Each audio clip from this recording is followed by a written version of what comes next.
Reserve time. 10 seconds remaining. 5 seconds remaining. Radiant team Ladies and gentlemen, welcome back to game number 3 between MVP Phoenix and the TNC Pro Team. My name is Dragondrop, taking over as main caster here for Durka, who isn't feeling very well, so all the best to him. But I'm joined by Blaze, so we at least have someone who knows what he's talking about in this game. So, Blaze, how are you doing? Doing alright, man. I'm a little bit under the weather too. It seems to be going around somehow. But, yeah, I'm really getting into this matchup. I mean, at first it looked like it was going to be something pretty clear-cut for TNC. They found some really good and decisive pickoffs in Game 1 that was able to kind of give them, I wouldn't say a free win, but definitely it gave them the Rax advantage that they needed to kind of close out the game. But in the second one, MVP really showed strength in what they could accomplish with the right draft, and they were able to do a lot with Febi's Winter Wyvern, which I expect to be picked up, if not banned out in Phase 2. And yeah, I, of course, would have to say that they were able to really make the anti-mage pick work around the timing that it needed to, even despite TNC's best efforts in controlling it. So overall, I really liked what I saw from MVP Phoenix this most recent game, and I think Game 3 is a bit up in the air. I mean, starting with the draft, Leshrac was given over to MVP once again, but this time TNC don't get the gyrocopter in exchange. Instead, it's going to be the AU Undying with the Sam H Spiritbreaker. And it's already very aggressive draft, so it looks like TNC want to finish out this game quickly, and just in time for the next series coming up after this. It's going to be Mineski versus Fnatic, but yeah, no gyrocopters, so it's kind of the trade-off that you sometimes get if you give over to Leshrac. But MVP Phoenix with the first pick here, securing that for themselves again in this game and joining it with the Witch Doctor, so a little bit of sustain, a little bit of pushing potential, and also some extra physical damage to go along with the magical damage that Leshrac has to offer. So they're looking to prep for the Spirit Breaker and Undying just charging right at you with a little bit of a defensive support here. So, yeah, how do you think TNC is gonna follow this up? I mean, Stormsword banned, Huskar banned, those are heroes that would generally like to, would generally benefit from someone screening for them, like Spirit Breaker, like the Undying, to be in the front lines, and then them sitting right after, just not having as much, emphasis on them. So, what heroes would TNC like to pick up to kind of back up the Undying and the Spirit Breaker now? I think there's a decent chance I might actually go for a Slark, not in the third pick, but maybe fourth or fifth. Really just kind of opening up their core to do a lot of work. For now, they're going to round up their mid. Of course, we have seen that Raven likes to play mobile mids. He played Ember Spirit, then Storm Spirit, now Queen of Pain. So that Blink is going to be pretty important, but I could still see them going for kind of a late-game core hero. It seems like they really want to invest a lot in their long-term plans. Even though the Undying is a bit of a late-game support, they still seem to really want to emphasize late game in terms of their carries. And there's still some options. Anti-Mage would still be in the pool if you want to go late game. Then some more obscure picks like a Spectre. But of course, Gyrocopter and Phantom Lance are two very popular carries that go into the late game very well. And can also do decently well in the mid game if you just let them. They're already banned out, so let's see what TNC want to do. A different kind of approach would be to just pick up a mid-game carry like the Slark that you mentioned, or even a Weaver, something along those lines that can transition into late game, but that can also help you fight early if you find the openings. And up against MVP Phoenix lineup right now, they're actually going to be up against the Phoenix now, so that'll be... Now, what's that going to be in terms of lanes actually for TNC? Is that a support Phoenix or offlane dual lane, aggressive tri-lane even?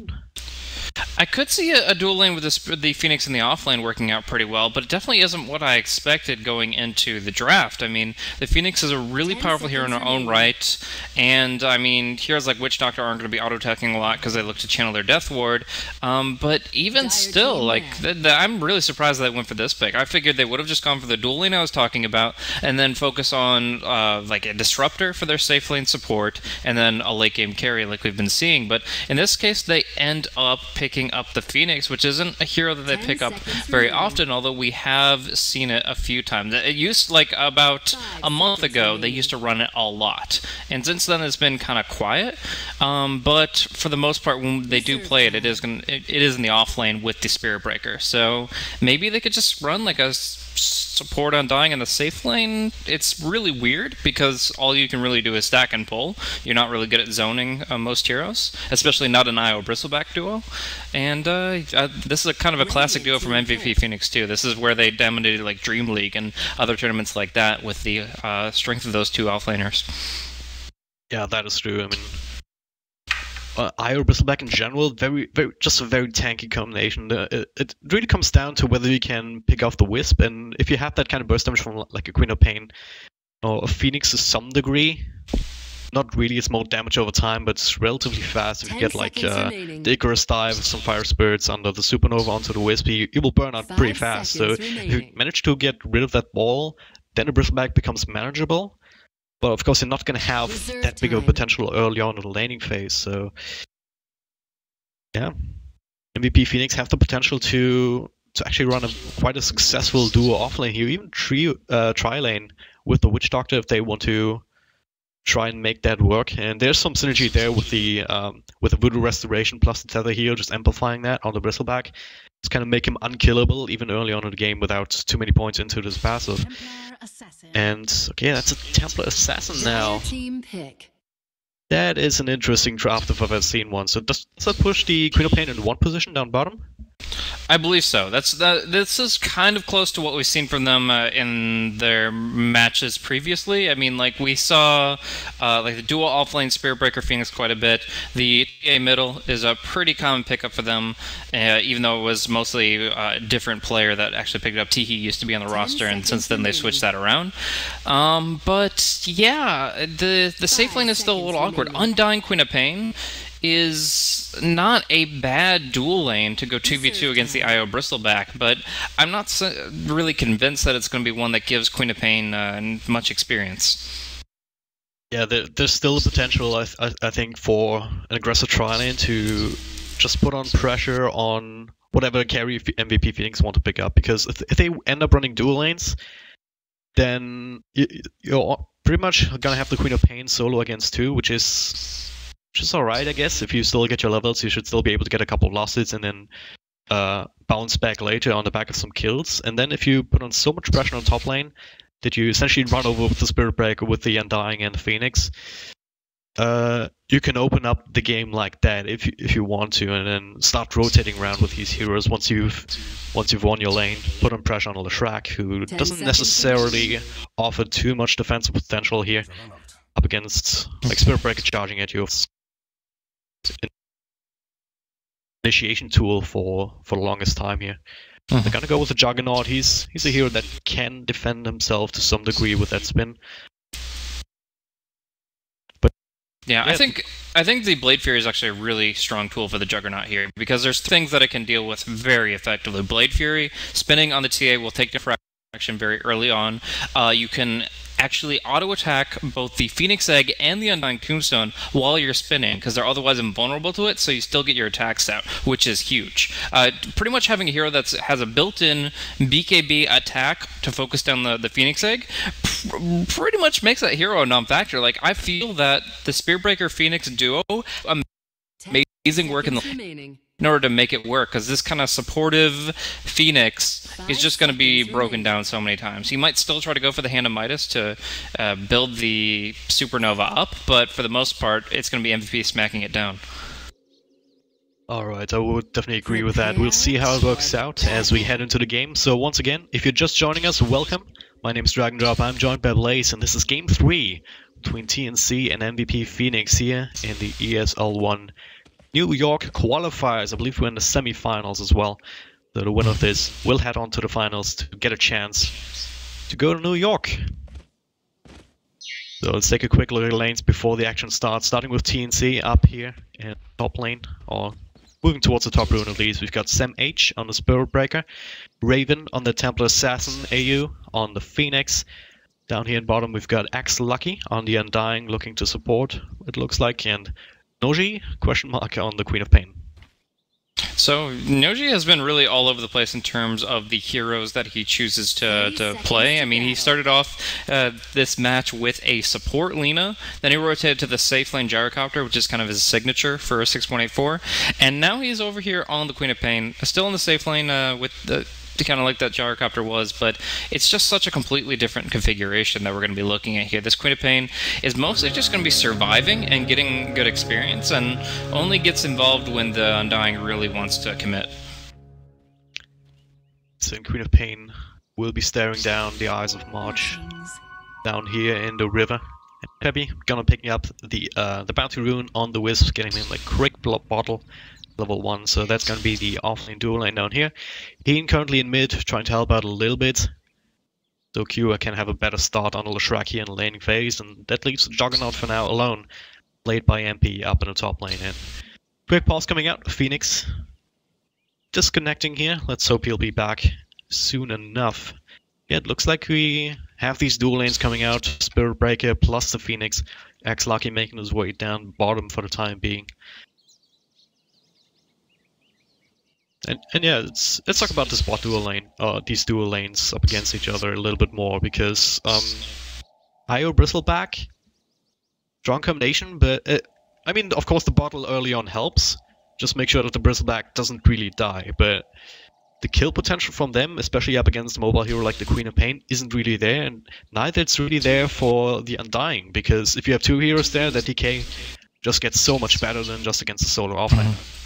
And of course, in particular against these two strength heroes, they're going to have less auto attack damage. Bristleback is going to have less HP to work with to trigger his passive, and just in general, they're not going to have as much going for them. But overall, I still got to give it to the IO Bristleback. I just think this duo has so much strength. They're not going to be able to kill, like you're saying, that the decay and the blink should prevent that unless they go for a very early point in viscous goo that they don't expect, or they just, I guess, underrate the damage potential of this Bristleback. But all in all, just because they can't kill them doesn't mean they won't win the lane. I still think that Bristleback is going to get more farm than the Queen of Pain here, and Queen of Pain is going to have to make use of her ulti to really get back into the game. Alright, and that leaves this off-lane dual lane on the other side for TNC, AU on the Phoenix, and Spirit Break on, played by Sam H once again. So it's kind of the scary dual lane as well if you think about it. I mean, Spirit Breaker really hard to bring down, high base arm with 5-7 round health points without any sort of stat items and that stout shield. Phoenix as well, it's not exactly tanky, but he picked himself up a ring of protection just to help him out with that zero base armor a little bit. But Phoenix is more annoying because of the early damage that he can put out once he hits like level 3 and level 2 up into the Fire Spirits. And also very hard to counterplay thanks to the Icarus dive. So I feel like Juggernaut will have to have some help to actually get his last hits up top here. Would you agree? Yeah, I mean, he definitely is going to be under the gun. That's the entire idea of the Spirit Breaker or Phoenix, is just really preventing the last hits from the enemy core. But I feel that Juggernaut is still going to be able to operate well enough. Like, one of the earlier games, MP was actually playing a Phantom Lancer and got very little farm in kind of an off-lane scenario. And that really hurt him because his Diffusal Blade and all of his other item timings were really far behind. Juggernaut really only needs an item like maybe Tread's Mask of Madness to really start getting involved. Maybe a Ring of Aquila can help, but these are very basic items for what you're expected to bring to the game. I think overall, as long as they can be confident the Leshrac is winning his lane, which is a pretty easy bet, especially if Heen helps him out a little bit, and the Bristleback is winning the lane, which I think is going to be based on the matchup, then it's okay for the Juggernaut to fall a little bit behind because he'll have plenty of space elsewhere, and then it just comes down to him avoiding feeding, which should be pretty good considering he can Blade Fury out of anything dangerous on that offlane. Yeah, Blade Fury TP is gonna be good in this match unless you have like the Queen of Pain there to burst you down with that pure damage. So it's always nice to have, but yeah, it's also nice to have this kind of secondary carry to spread the load a little bit on the Bristleback. So even if the Juggernaut isn't doing particularly well, even if he's behind in item timings, that Bristleback will be able to pick up the slack, and especially the IO. I mean, it's not like they're twins down here in the bottom. Fabi might as well just link up with MP for a little while and make sure that he doesn't die in team fights as much once March gets his own items up, his own tankiness. So another factor is the healing that can be provided to the teammates here. We've got the healing ward that will be coming out from the Juggernaut. That's going to be hitting both the tethered ally and the Wisp, which will be providing about 2.5 times the normal value of the healing ward. And the same can be said for the Voodoo Restoration. It's an AoE heal, so if the Wisp is in that range, then you can get a lot of value out of those Voodoo Restoration points, to the point that I would say you probably don't even want points in Maledict this game. Just go for your Paralyzing Cask, Voodoo Restoration. Maledict is still better than stats, but it's not a priority. Alright, just trying to figure out whether game sound's actually loud enough. Doesn't appear so, I'll have to bounce those up a little bit further. Haven't had time to soundcheck as I've been called in on rather short notice here, but we'll see how it works out, and I hope I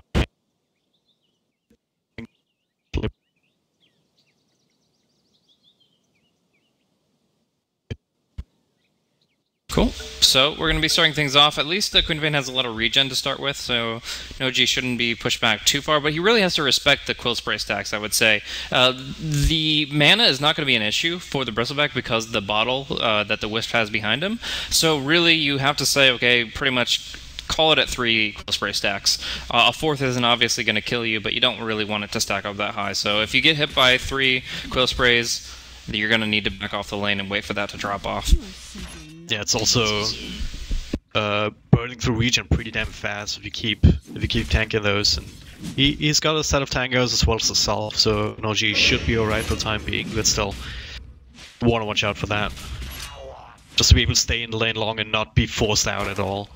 But he I also has like this magic wand too, so that'll help out. But the tether actually was used to cut the trees just east of the Ancients, so Wisp was actually, without any wards or anything, able to stack up these Ancients so the Bristleback can farm them up later, which is going to be huge for him, just kind of boosting up to his next big item. Yeah. An interesting play that I haven't actually seen, but of course, being able to just go here stack from the high ground, that's something that Beastmasters would used to do with their axes, back when Beastmaster was still played regularly in the offlane, so yeah. A little bit of extra economy going their way, and TNC, they can't really respond in kind because they don't have a hero that can really farm Ancients easily, apart from maybe well, the CA is actually really good at it, but they actually already sentryed it off, so even if TNC tried to stack, they just couldn't find that economy access, despite the fact that TAs actually usually have like a triple or quad stack by 10 minutes. Yeah. I mean, these side blades, of course, also dealing pure damage. Actually quite helpful up against that, but of course if you don't put the stacks in the first place, it's not going to be an option anyway, so yeah, MVP setting themselves up for success. They get the rune control, Invis rune on Leshrac here. Up top is also going for bottom. The It actually might be first blood. Double K comes out though, so it's going to be Febby that gets nuked down by Noji. The attack speed slow hurts him a bit, but still Febby should be the one going down. Deny, not going to come through from March. First blood against MVP Phoenix, and now March is really low. With the blink coming off cooldown, they might make it a double.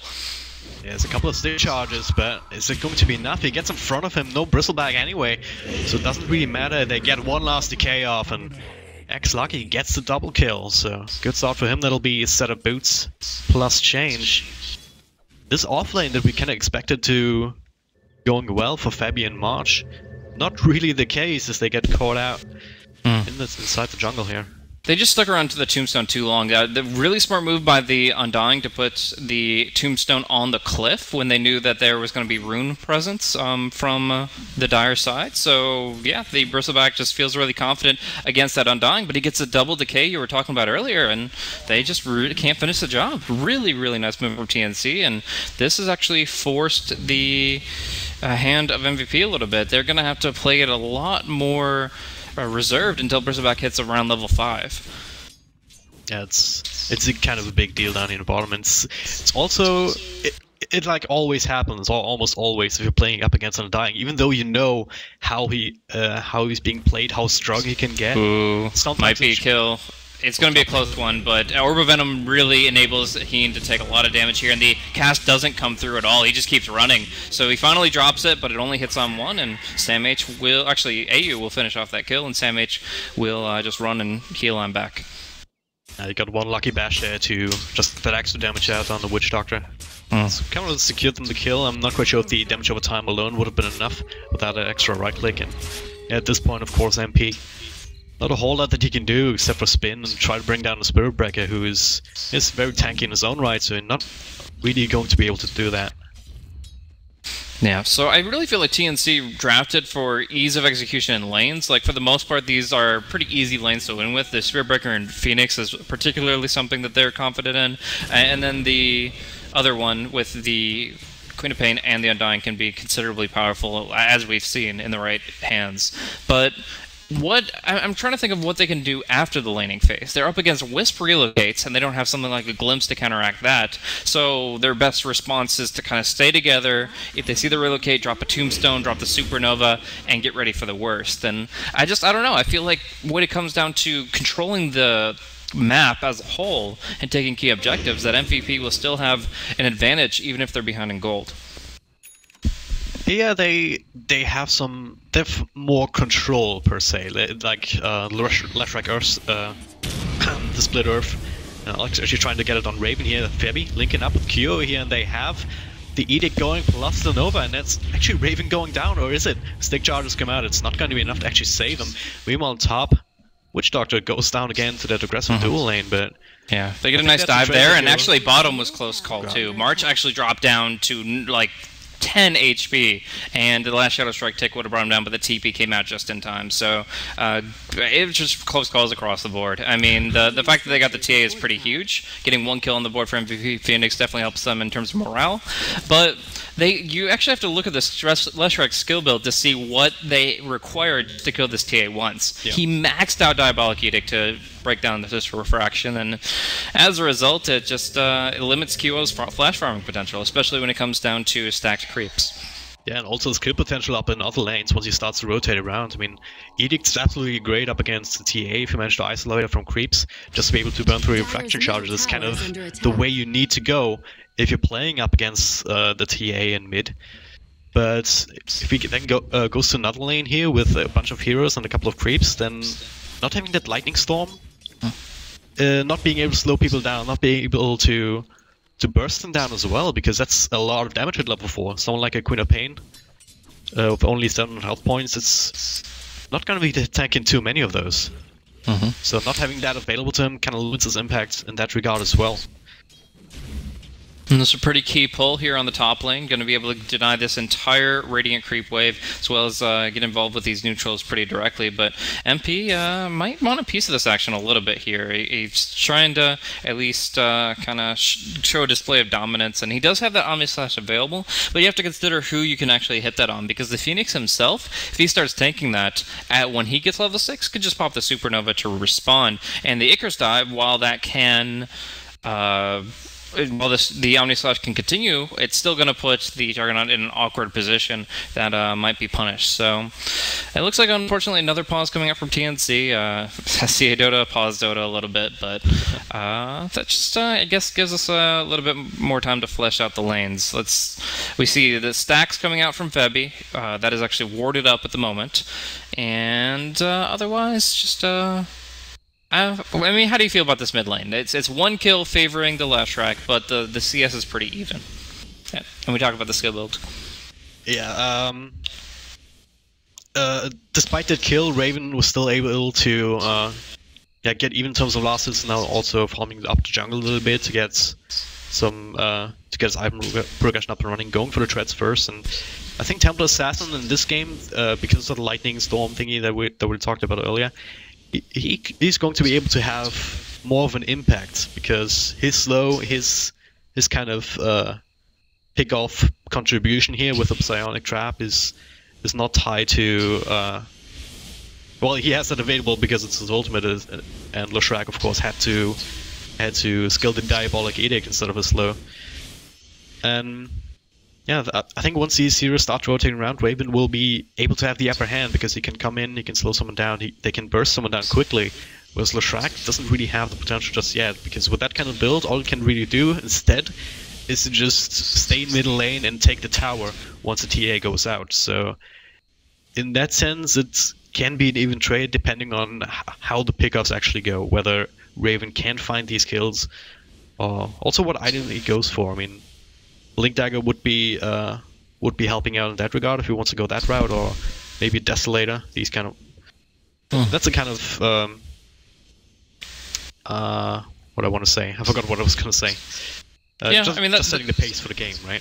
Yeah, and I think both are probably what he's going to be looking towards. He probably needs both the Blink and the Desolator this game. It just comes down to which he goes for first. And there's a ton of burst potential with the Desolator against a hero like Wisp. I mean, this hero naturally has 0 armor. Right now he only has 700 HP. Desolator Melt Strike will pretty much two-shot this hero. But positioning might be more important. I mean, you're engaging pretty long range with your Spirit Breaker charge, your Queen of Pain Blinking, your Icarus Dive perhaps. You want to be able to follow up on that. So I think it might actually be Blink first, and then the Desolator afterwards, and of course BKB thereafter. That would kind of get you your 3 key items. But just overall, it still comes down to timing and where you can make the most use out of these different advantages. Definitely agree. I mean, especially with that Wisp, I mean, you kind of have to account for him, and they haven't really been able to do that. Sure, they killed him off once down in the bottom lane here along with March, but he's still been able to at least get a triple stack here on these Ancients, and he's still finding his levels. He's level 4 by 7 minutes in. It's not the greatest, of course, but for Wisp in the offlane, an offlane dual lane, it's acceptable, I would say. So once he hits that level 6, you have that counterplay potential as well on the side of MVP. You can start getting pickoffs of your own, and even though Leshrac doesn't have the Lightning Storm, if he gets a good split earth running with set up by a Cask or a Nasal Goose Low or something like that from the Bristleback, then yeah, they can find these pickoffs all across the map as well with that mobility that they have going. And of course, if they only start that once Templar Assassin got the blink, once the Queen of Pain is ready to rotate as well, getting closer to that point where you start Queen of Pain sometimes starting to rotate. Not as much out of the safe lane, more out of the mid lane, of course. Once you hit that level 7, you have to max out 3 of Pain plus your ultimate. But it's definitely also an option. So it's going to come down to who pulls the trigger first and who is expecting that. QO will take the tier 1 in mid. That's one other great advantage of the Diabolic Edict Max, but it's actually going to be bottom lane where they get the kill on the Bristleback. So as tanky as he generally seems, taking away his health directly is a great way for them to just nuke him down with the Sonic Wave, and he does only have the 1 point in Bristleback, as you would expect at only level 5. So here we are, pretty bad game for the Bristleback so far. In fact, he's behind the enemy Phoenix. He is down very far on the charts here, and that is really not what the game plan of MVP was whatsoever. Especially considering that Juggernaut's also not doing particularly well in terms of last hits, of course, not having the easiest lane himself. Spirit Break even surpassing him in this regard. So it's the kind of plan that you had with just having one to kind of carry the other in different parts of the game. Not really working out so far, but now they have that comeback potential here. March is farming at the Ancient stack right now, and that'll jumpstart his level 6 to level 7.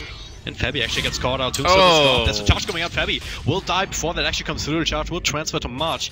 Do they really want to continue this? It looks like they do. Noji, he does have another Scream of Pain now. And looking to try and get in front of March, not able to do so, but the charge will finish him off. Teleport comes out though. But AU is already here too. He all alone here. Q coming in from the side, and looks like they get to start on the Undying, but he's pretty tanky. Gets another DK off, and that's him dominating here. MP not really in any position to try and help out, but now they were looking for more revenge onto Raven. Maybe he has another refraction at the ready. Queen of Pain died up on the higher ground here to Q, rotating, I think. So make it a 3-for-2 trade in favor of TNC here. Yeah, that is actually quite impressive from TNC, but I would say it's more execution errors from MVP than anything else. I mean, the Tether didn't actually pull the Wisp anywhere because March actually moved in to try to get involved rather than just giving him the bailout. Of course, he still would have died to the Spirit Breaker, but it would have at least extended the play in a direction more so that they wanted. They're going to go for the Ancients once again, and they might be able to manage it here with the Febi's bottle, but this is all being watched by Observer Ward just placed out by the Phoenix when he dove up to that top area. In the meantime, though, Raven will be clearing out a double stack of his own with those 2 points in side blades. Yeah, so they get that economy battle also going, starting to mitigate the effect of bottom lane. Q does get the job onto the Queen of Pain, but he's being charged up. It's gonna be a long way charge, but also AU down here gets Whoa. with barely coming in time. Heavy should be able to keep him safe for now from the damage. No! He actually still burns out. AU though might be the trade, does not help out in time. March able to bring him down with these Warpath stacks. 5 on those. Between the quill sprays and the nasal goo being spammed out. That's a lot of right-click damage coming out from the Bristleback. Yeah, and with just the damage over time effect, Febby actually could have saved the Leshrac if only he had the bottle charges for it, but he used those all to build up the Bristleback's HP pool so he could clear out the Ancients, and as a result, the Leshrac goes down, and that's a huge kill. The fact that the Leshrac goes down, that's a dominating streak ended by the Phoenix, and suddenly this Phoenix is getting rapidly closer to a Hand of Midas. He's got his one tranquil TP, his bread and butter, and now he's going to be going for this Hand of Midas that he should find by like 14-15 minutes. Yeah, especially if they find more pickoffs like that. Yeah, Leshrac also still being on top of the net worth chart, but still, if he's that far ahead, he would have loved to get have a spot stone now already. But Dev kind of denying that for a little bit. He's still on a good path to it, only needs the recipe now. And that's where it really starts. Relocate coming up top. Oh, no, mid actually. The Isolate Raven here is under the cover of Invis, but it's not really going to work against all this AoE from Cure, so nice little pick out there. Gets them back on track here when it comes to Leshrac, and now back to the bottom lane. They will have another Edict in a couple of seconds. So yeah, and the Glyph has gone without Edict. That's just a timing error. You want a Glyph Edict every time, but Kyo gets it off. Maybe they don't realize that he's maxed Edict. I actually think that they've obviously noticed that he hasn't cast a Lightning yet, but they might not really look at it and say, oh, he's not actually going Lightning at all, because this is a 4-4-0-2 build, and yeah, that's something you don't see every day. It's a very old school Shrek build, back before the Lightning Storm was buffed to all hell. You always used to be able to do that, just because you could take down towers so freaking easily, and the stun range and the initial damage from the Spirit Earth is also nothing to ignore. It's 300 magic damage. It's quite a bit, especially if you can get that on a couple of heroes. But yeah, it looks like TNC will get the trade up top here. A little bit delayed, but there's no one actually responding to this.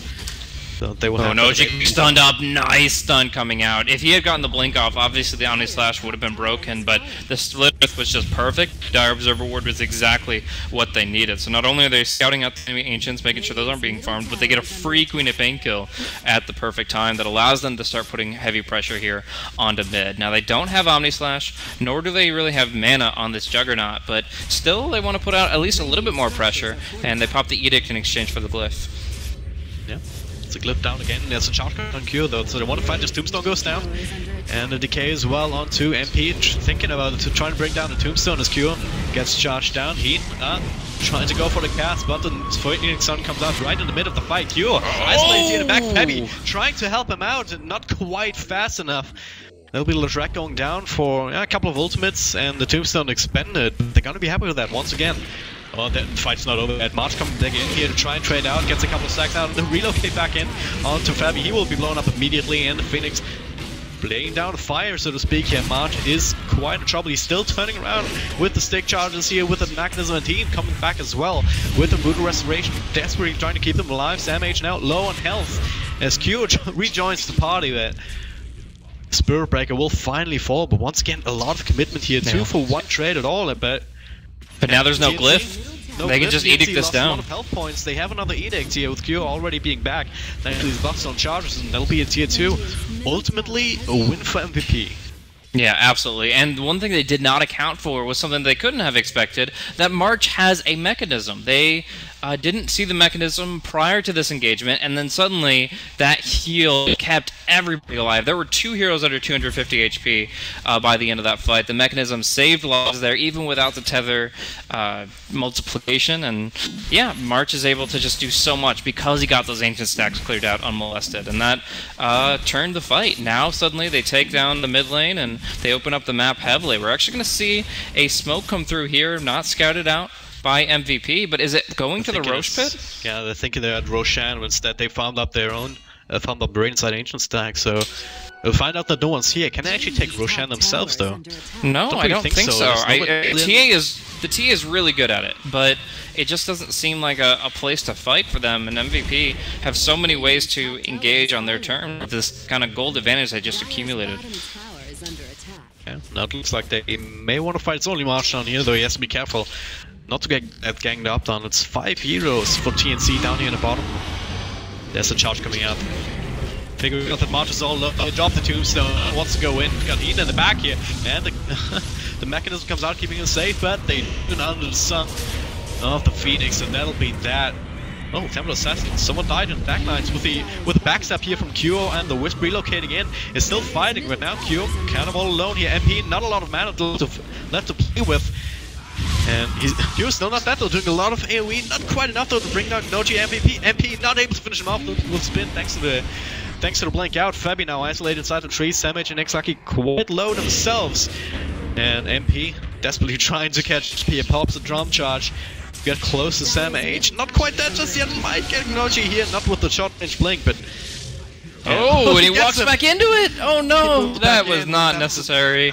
And yeah, he was caught between a rock and a hard place, but now this is just going to be them getting cleaned up here in the tail end of it. And it feels like MVP are getting better and better at catching their second win, but I still have to say that a lot of what this game comes down to is their unfamiliarity with Febby. I mean, obviously he's relatively new to the team, he's not their characteristic Wisp player, and he's filling some pretty big shoes, because the way MVP Phoenix used to play with the Wisp was so heavily coordinated and so kind of interdependent, where they were always in sync and they were always trying to kind of read each other's minds in terms of these big plays and these big back and forths. Febby, I feel like there were so many times where he could have done something amazing with the Wisp if he just had like 2 extra seconds to think about it, but instead the Overcharger and the Shadows bottle stuff came out just a second too late for the Leshrac, and the Spirits just like all of it was just slightly off, and I feel it's kind of an inexperience coordinating with this particular roster.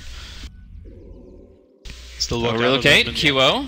Going bottom. No, they're going to catch out Sam H. Charge still available, those charges down to the creep wave here. Not quite sure if that's going to be enough to actually keep him safe. Has a negative burn charge on him, a secondary one. And Febby actually being the one to finish him off with the Wisp Orbs, and all of a sudden, after Roshan, that opens themselves up to pretty much a free tier 2. There's the glyph available, so the edict will be stopped, I guess, but I'm not gonna use it. This tower would fall regardless of the glyph or not, so just hold on to that for the high ground, and yeah, MVP then prime position to start thinking about putting on pressure there. Spirit Breaker is still down for 10 seconds. They're gonna maybe mop up the next creep wave before they actually get out. Yeah, they're actually going to go for the tier 3 here. They've got Aegis on the Leshrac. He's got 20 mana per second, and Febby's here to help that out even a little bit more. The Tether Arcane Boost is suddenly QO is above half, and they're ready to fight. And there's the Tombstone coming out. Noji in the back here. Doesn't it a little bit indecisive here, and SamH not as much. He charges into the back. Kyo dropping that low on health, but not quite low enough. He still has an Aegis. Meanwhile in the back, Xlucky trying to trade out here. But SamH now, low on health, doesn't really do too much, and the Death Ward will finish him off. AU already uses Phoenix Sun. Kyo looking to try and chase him as Raven blows him up. And it's gonna be the Witch Doctor only though, and Q still being kept alive by Febby here. So not even having to use that Aegis. Dyer's top tower is Also the Invis Rune helping out, I guess. Yeah, he just joined a few tower auto attacks with that one, which is pretty cool. But all in all, I'm very impressed with how QO was able to manage that. But with him not being the focus, MVP still lost a couple of major damage dealers. It's still a good fight for MVP, and it's great that they still have the Aegis. But I'm curious what their next plan is. They've forced out some major ultimates. The Phoenix Egg is down for a minute. A Sonic Wave is down for 80 seconds. But it seems like they're still hesitant, and they kind of need to regroup very quickly. MP being the focus of the charge, but that's going right down the lane, and it's going to have to be cancelled. Yeah, nothing would come out of that. There was no movement from the rest of TNC to try and help out. And yeah, especially here with the Temple Assassin just not getting up the blink, so went for the Desolator first. So he had the damage output, but in these last couple of fights, Raven didn't seem like he found the right positioning quickly enough to actually shift the fight in TNC's favor early enough. I mean, they still held on down bottom. But they can't afford these kind of holds too often, because the tier 3 is still very low on health after that. Yeah, no MVP yet. Yeah, what's the plan now? It's either they just trying to make this Aegis count as much as they can. And it seems to be your plan here, taking over the Radiant side jungle, push out the lane, trying to finish off this tier 3, or at least put on enough pressure that TNC can't find the trades, because there's still tier 1 in mid. It's gonna fall now with Raven here with a couple of right clicks.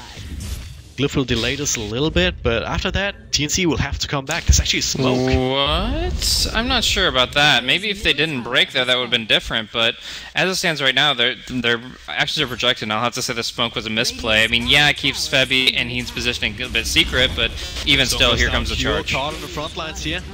He still gets the stun onto Sam H, and he still has an Aegis, so they don't necessarily want to flick him up now, but they will end up doing so. Sonic Pit comes out in a couple of heroes. MP is down, much very low on health. Where's Febby? He's not here. QO back in the fight though, and he's looking to salvage it. They run away from him as well as the Death Ward. Meanwhile, in the back, AU with the Phoenix Sun here, and there's Febby.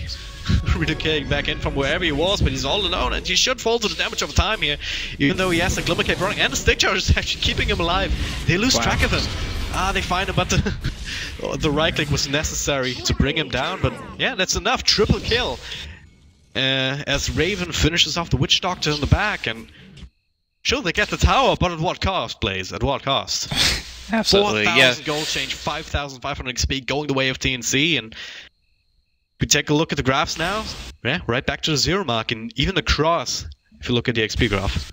That was just an absolutely immaculate fight from TNC. Their burst damage was insane, and it just shows how that TA earned 1,500 gold. I mean, she just got a huge power spike, on top of the fact that she just already did 4,600 damage in a very short engagement. I mean, they really earned their money on that one. And again, it's another time where it's a really hard Wisp game. It really is. No matter what player is playing this Wisp, there's a long list of really strong Wisp players historically, and I don't think a single one of them really could have made much of a difference in that fight, just because of how quickly heroes were dropping. QO was the relocate target. The Wisp went for relocate next to himself and tried to tether the Leshrac. By the time this relocate cast delay of 2.5 seconds came through, the Leshrac was already dead. He was in Aegis. He was expending his first life, and that just made the Wisp completely useless because the tether broke immediately then. So it was a really hard fight for the Wisp, and a really strong engagement when it came down to target priority from TNC. They burst the exact targets they needed to at the exact time, and whoever called the shots on that just needs a leadership commend, because they really just directed the entire play from there. Yeah, it's even up to a point where the Aegis was so insequential, because I mean, all these couple of seconds with QO being down was all they needed to actually bring down March and bring down MP, at least low enough that they weren't able to continue to fight. And then once QO got back, he was kind of alone. Sure, they still had to run away from him, as he was able to channel a pretty good Death Ward, but eventually, at the end of the day, if you bring them low, it's not really what's enough in Dota, especially not in these kind of fights. But yeah, now we can actually take a look at our items now, as we have not gotten a chance to just yet. Starting with QO here on Leshrac on top of the net worth chart. Has Boots of Travel looking for Shiva's Guard, maybe? Or yeah, which plate mail because there's a plate mail on the Leshrac, which is going to turn into Shiva's Guard, and then the Bristleback is most likely going for. I don't think he's going for Crimson. That seems. He has Crimson. Yeah, he has the recipe on the career. Really? Okay, I'm not sold on that one. I saw Crimson Guard on Undying earlier today, and that was okay. This one, like, there's a lot of damage coming out from this TA, and it'll help, but I don't know if it's going to be like a game changer. It's just a nice little upgrade from the Vanguard that he already wants. Yeah, the problem with the Crimson Guard up against TA is that the Crimson Guard is great up against many small instances of damage, like the Gyrocopter rocket, not the Gyrocopter flak cannon, for instance, right? Mm-hmm. But TA is not that. The physical damage from her, from Raven here in this game, is just so much physical burst damage from one single attack. So the block that you get from the Crimson Guard, sure, it helps, but it's not going to be nearly enough to actually make Raven useless, right? So you'd rather go for like an E-Blade or that if you're really worried about that. It's not an item for a Bristleback to go for, of course. Well, I figured AC was a natural progression of like the chainmail that he was going for the buckler and stuff like that. But Yeah, I mean, one thing that's nice about the Crimson Guard is, of course, it blocks all the zombie damage. It blocks most of the damage coming from Phoenix and Spiritbreaker, Queen of Pain when it comes down to auto attacks, and same with the Undying. But it just they need even more. I think they really need this Shiva's Guard up on the Leshrac, and beyond that, they just need like a Ghost Scepter on the Wisp or the Witch Doctor. Yeah, especially these supports. I mean, at this point, they rely on them to be able to stay alive up this burst. Not just from TA, but also from Queen of Pain. I mean, we saw that Sunwave do a whole lot in that last fight. It looks like he's now angling for that Agnum Scepter after the Yield Scepter. So you're always gonna have the Sonic Wave available. And if your supports don't oh god, fight in top lane potentially here. Teleport comes out, Lucky angling for the Tombstone, but MVP. Do they really want to fight here? Well, they have to. They feel really compelled to fight. That's very clear from their movement on the bottom lane. But now March is going to get charged, and Febby might just have to sacrifice himself for the relocate. In fact, it looks like that is absolutely the case. So, relocate gonna come. March not burst down. Fortunately, it's not going to be a fruitless relocate once more. It is going to be Febby suiciding. But okay, they're actually going in. QO on the back line here. A huge commitment from him.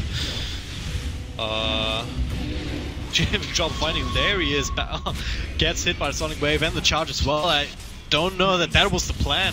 Meanwhile, back here, MP trying to do some work as Raven here pops the BKB and he just goes to town here. MP being healed up by Febby now, so that was kind of the plan, but the zombies are starting to stack up.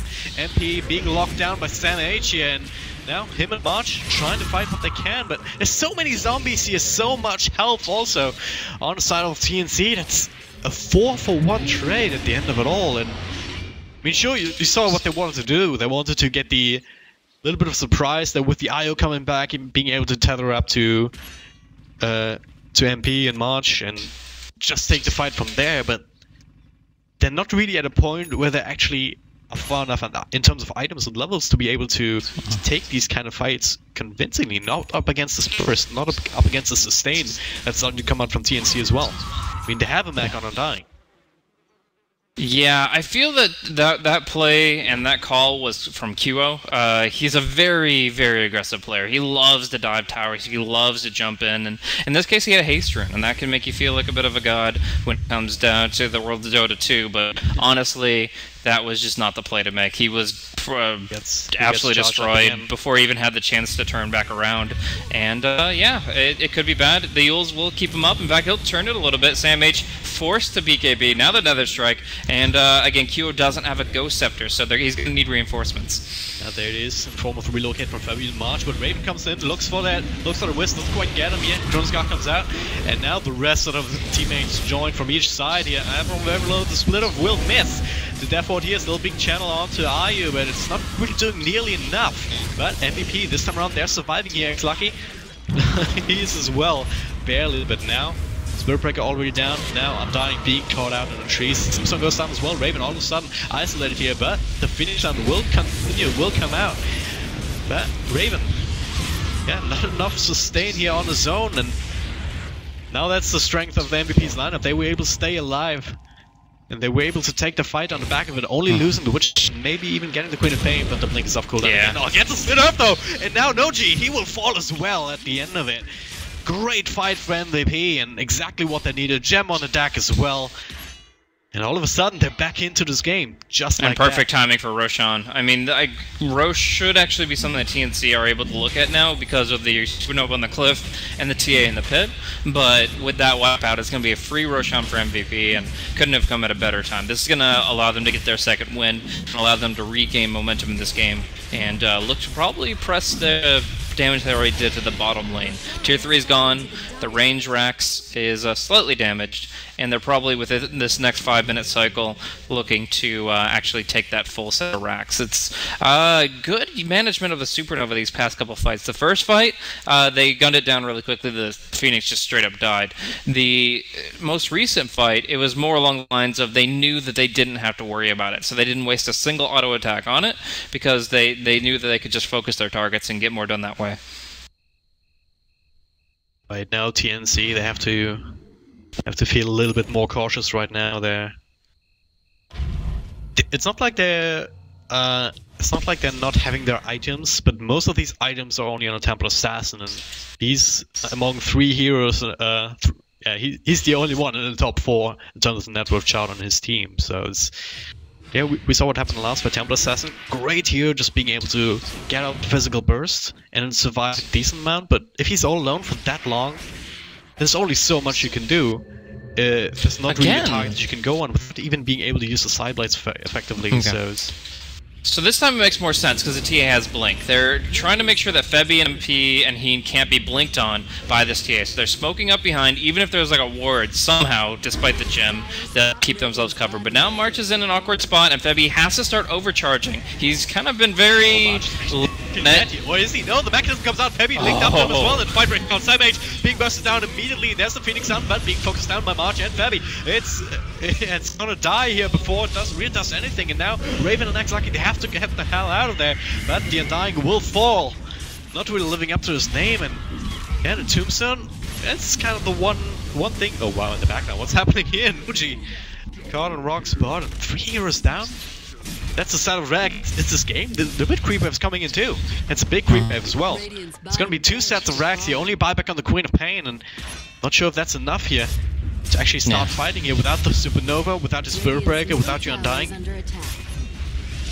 That mechanism timing was absolutely insane from March. Just he was dead to rights right there, but he got the mechanism off with Febby in range. It healed Febby for 140, which means the tether healed March for 210. So he ends up healing himself for like 460 with that mechanism, and that turned the fight around completely. That was absolutely insane timing from him, and it forced TNC to such an aggressive position. Well, they get the pick up on the Wisp, but it's not really all what you're looking for. I mean, Wisp is a hero that can't die at this point. You don't really care. He's already had his impact, and they can't possibly get March even now. So tanky, just absolutely insane. Yeah, he has that Assault Cuirass now that you were talking about earlier, and it's kind of crazy to see him go like that. But yeah, it comes back to the fact that 3 of the top 4 heroes are on the side of the Dire. It's not just the Bristleback who's that farm. You also have Cure, who has Achiever's Guard now working on Nocturne Core, it looks like, after the Bloodstone. And you have Juggernaut as well, who has the Sanj Nyasha and Naya Guardian now completed.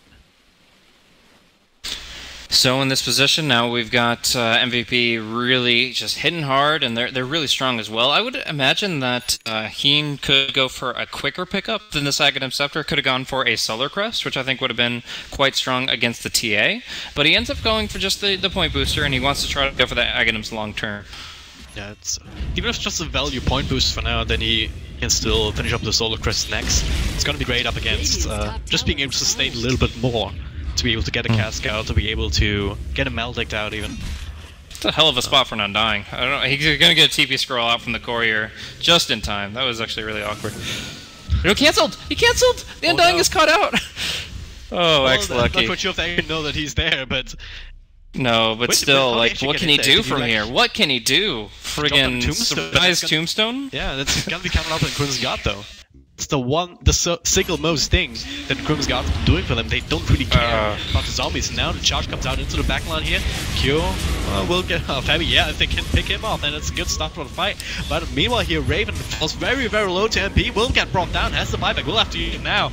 Meanwhile, in the back, Fabby's not quite dead yet. He relocates out. Will be able to rejoin the fight at the moment.